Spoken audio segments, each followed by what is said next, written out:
Hi, this is a quick instructional video on how to change out the brushes on a Hotpoint WMD 740 washing machine. It stopped spinning basically and wasn't working at all. Basically the motor just wasn't turning at all, so I suspect it was the brushes that were the problem. Ordered some new brushes from eSpares for about 25 quid, and I'm going to replace them and see if the washing machine works okay. So yeah, first off, washing machine is on its side now, lying on the floor, so you can get access to the bottom panel, which is where the motor is located. You'll see the motor down there, and if I put the torch on, oh, it's a bit bright, but the red thing there, that's the brush at the top of the motor, and there's also one at the bottom underneath. See that one there? So the two brushes at either side. And I'm going to try and do this while holding my phone, so it might be a little bit jumping about a bit, but I'll show you how I replace the brushes in a moment. The first thing I've done, as I say, put the washing machine outside. Second thing is switch off the power, so it's totally isolated at the moment. I've already taken out one of the brushes, and I'll show you the difference between the two. So this is the carbon brush that came out, and you can see it's got very little travel left, and it's very short basically. Don't know whether you can see that. There's my black gloves, but you can see the brush poking out there, and it's on a spring-loaded brush. And there. Here's the new one that I'm going to replace it with. Much longer, the brush itself. So the other one's just been worn down over time, as it gets quite heavy use. This particular washing machine. You can see the blackness of all the carbon that's built up on the one that's come out, and this is the new one ready to go in.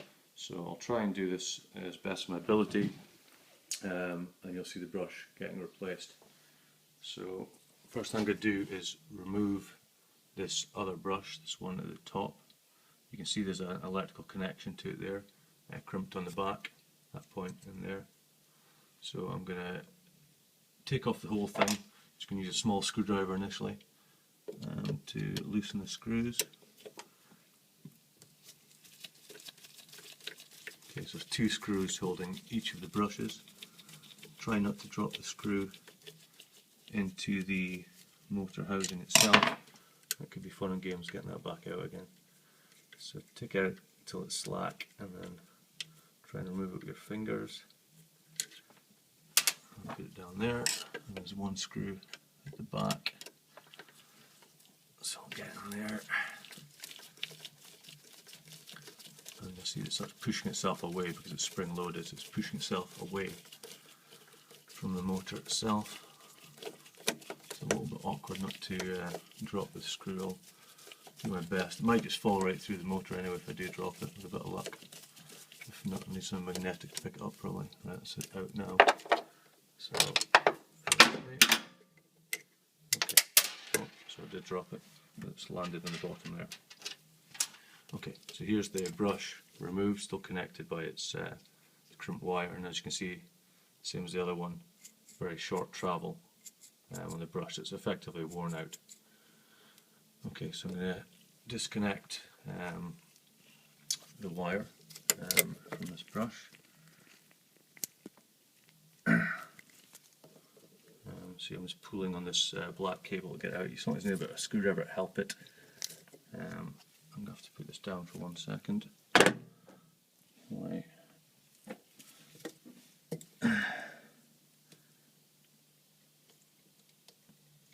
Just trying to work the crimp off.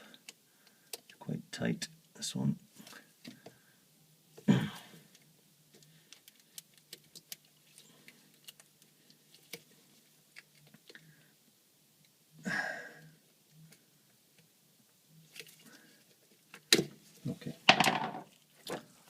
Okay, so that's off there now, and that's the wire hanging loose. So we'll try and get, I'll connect the new one on. It's maybe easier putting it in place and then connecting an electrical connection afterwards. So get rid of the old one and take the new one. And what you'll find is there's like pins on the back of, see the two red pins there on the back, locating lugs to locate the new brush in position, and then the two holes for the screws. So again, I'm going to have to, well, try and do it one-handed. And you try to locate the two holes in the middle there, or where the locating lugs will be located.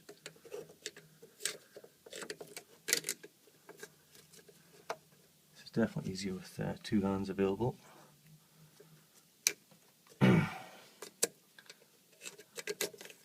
Right, so you try to push down on the spring and then locate the holes. That's what I'm trying to do. Okay, so that's in position now. And it kind of sits there on its own without any screws in there at the moment. Again, we can see the electrical connection top there. So that's kind of in position now. I'll try and get the screws back in without dropping it too many times. Okay, so we're putting screw 1 back in. And get the screwdriver on that. And just get that one started. Sort of losing focus a couple of times. So I'll just not go all the way in. And now a slightly more awkward one at the back, so I'm going to have to probably put this phone down a second. Whoa. Just let go of that screw. Right, I'm going to put the phone down, try and point it roughly in the direction I'm looking at. It's a little bit awkward, this one here. I'll try with a larger screwdriver. Might sit on this Phillips one better. Whoops, maybe not. Mostly not magnetic.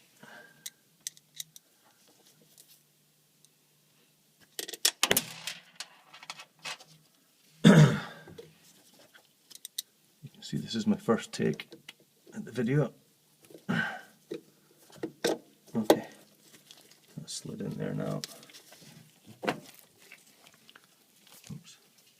Okay, now I'm going to tighten up the 2 screws. So that's the back one. It's not great visuals here underneath the machine, but I'm tightening up the back screw at the moment.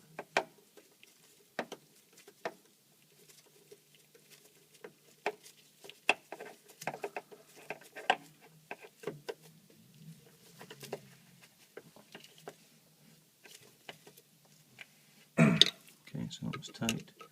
And the front screw.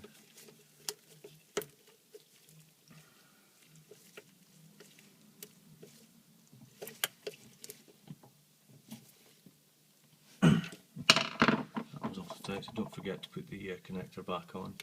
Just check it's tight, and if the last one was quite slack, yeah, that was quite slack as well. What I'm going to do, I'm going to squeeze slightly in on the crimp. If you can see this here. Right, so there's the crimp there. I'm just going to squeeze the lugs down slightly on here, just to make it a little bit tighter. Okay, just a little bit of movement on them. Again, difficult to see exactly what I'm doing, but squeezing down the crimp just to make it slightly tighter fit around the male connection. Okay, and then push on. Okay, so that's the electrical connector back in place there. You see that at the top.